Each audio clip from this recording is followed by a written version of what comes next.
Hello, we're continuing with The Wish Tree by Katherine Applegate, and we are now on chapter 7.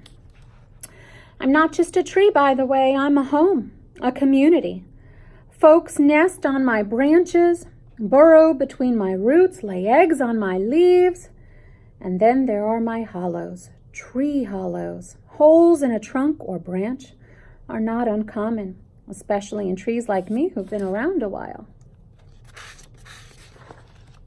Hollows can be small enough for tiny salt and pepper chickadees or a family of deer mice, or they can be quite large, big enough for an open-minded bear. Of course, I'm a city tree. We don't get a lot of bears around here, unless they're of the teddy variety. But I've hosted more than my share of raccoons, foxes, skunks, possums, and mice. One year, I was home to a lovely and exceedingly polite porcupine family. I've even sheltered a person. Long story. I have lots of those stored up the way a squirrel hoards acorns. Hollows happen for many reasons. Woodpeckers, fallen branches, lightning, disease, burrowing insects. In my case, I have 3 hollows. 2 medium-sized ones were made by woodpeckers.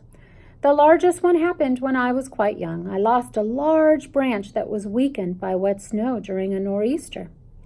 It was a big wound, slow to heal, and my spring leafing that year was paltry, my fall color pale, and frankly, embarrassing.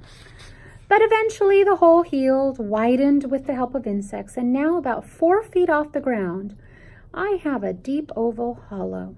Hollows offer protection from the elements, a secure spot to sleep and to stash your belongings. They're a safe place. Hollows are proof that something bad can become something good with enough time and care and hope. Being a home to others isn't always easy. Sometimes I feel like an apartment complex with too many residents who don't always get along. Still, we make it work. There's a lot of give and take in nature. Woodpeckers hammer at my trunk, but they also eat annoying pests. Grass cools the earth, but it also bickers with me over water.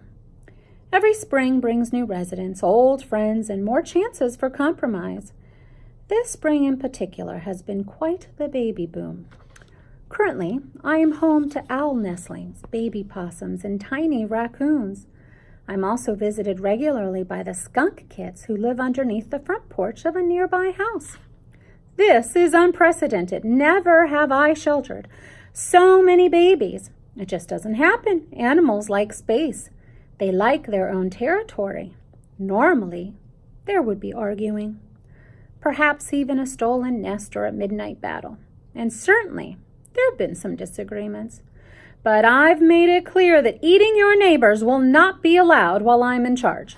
Me, I don't feel crowded at all having so much company. Making others feel safe is a fine way to spend your day.